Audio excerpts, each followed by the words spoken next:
Clearly, immediately following his defeat to Obi-Wan on Mustafar, and having sustained severely debilitating injuries, Darth Vader was in a weaker and more vulnerable state than he had been previously as Anakin Skywalker, the heroic Jedi Knight of the Clone Wars. Physically, Vader couldn't be compared to Anakin, and in many ways, his cybernetics and suit only added to his vulnerability. Further, psychologically, Vader was much worse off than he was prior to the events of Mustafar, as he felt uncertain about his place in the Force.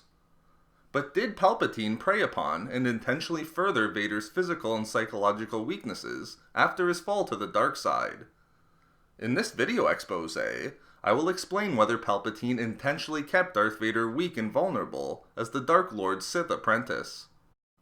Although Palpatine was an architect of Vader's suit, and from the point of view of Vader, the suit was initially the source of nuisance and acted to oppose his desires rather than assist them, Palpatine had no intention of keeping his apprentice as hampered and vulnerable within his suit as possible. In fact, following Darth Vader's first mission for Palpatine on the planet of Murkana, the Dark Lord of the Sith had absolutely no issues with his apprentice overseeing and determining the types of modifications that would be done to his suit. Following Vader's growing frustration with the suit's limitations, only weeks after his injuries on Mustafar, he told his master that going forward, he would be the ward of himself and final decision maker in regards to alterations made to his suit.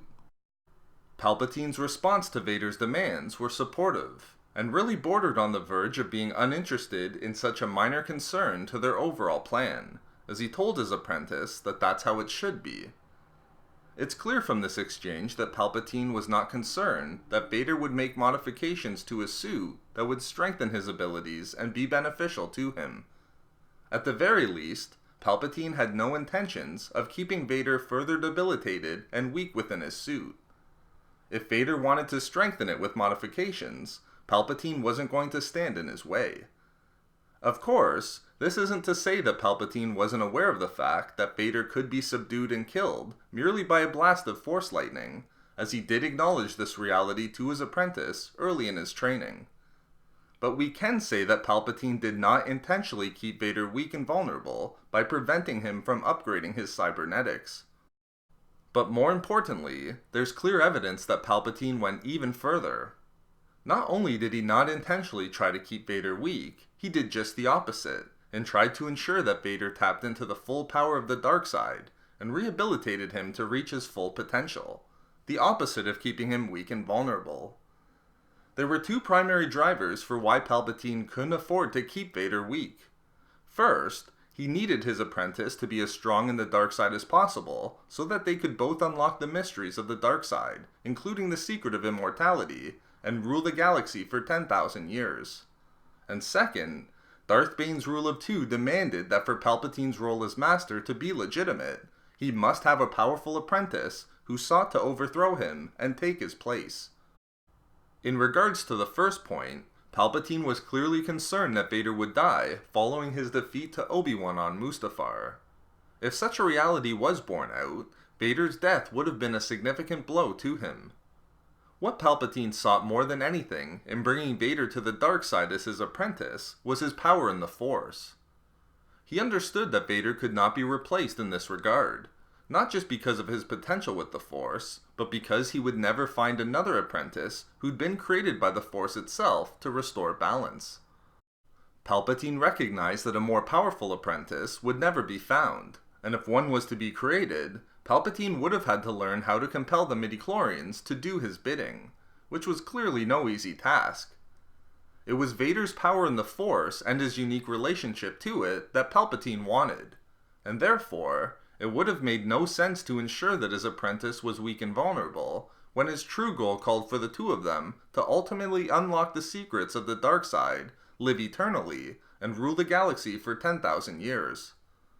Palpatine wasn't concerned with intentionally keeping Vader weak, but just the opposite. In fact, it was Vader's vulnerability after his defeat on Mustafar that concerned Palpatine the most in the early days of their master-apprentice relationship, wherein Vader was unfocused, obsessed with revenge against the Jedi, and unprepared to seek the true power of the dark side. It was this concern that touches on our second point, namely, that the Rule of Two established by Darth Bane influenced Palpatine to ensure he had a strong and powerful apprentice. In the earliest days of the Empire, Palpatine committed himself to rehabilitating Vader's psychological weaknesses so that he could confront all of his choices and disappointments and finally seek out the true power of the dark side as Palpatine's apprentice. This was done because Palpatine understood that two Sith were necessary for the perpetuation of the Sith Order. Palpatine could not afford to intentionally keep Vader weak and vulnerable, as this would ensure that the Sith Order was weak, thereby putting Palpatine in a state of weakness as well. Therefore, Palpatine knew that he couldn't keep Vader weak, but rather had to reawaken the incredible power within him and ensure that he wasn't vulnerable to any psychological despair.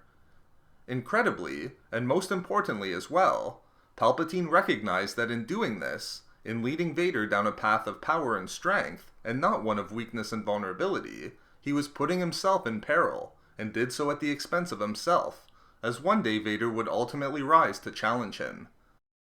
But this was the way of the Rule of Two and of the Sith Order, and if Palpatine wanted to unlock the full secrets of the Force, he needed a powerful apprentice by his side, and not one who was a weakened shell of their former self. When Vader did ultimately emerge from his vulnerable psychological state to begin his true apprenticeship and the path to becoming powerful in the dark side, Palpatine was not resentful, not fearful, and not regretful. Rather, he was pleased, for he knew it was the true path of the Sith. Palpatine sought to honor the tradition and the truth discovered by Darth Bane, and recognized that ultimately there'd be no reason to fear Vader, as they would achieve the power of life over death and achieve true mastery over the dark side. Therefore, in order to achieve these goals, Palpatine could not afford to intentionally keep Vader weak and vulnerable. Rather, he had to reawaken his true power, even at his own risk. So there we have it, why Palpatine did not intentionally keep Darth Vader weak and vulnerable. We love making these videos, so why not subscribe for more fun Star Wars theories and discussions? Also, if you enjoyed the video, think about giving a like or leaving a comment.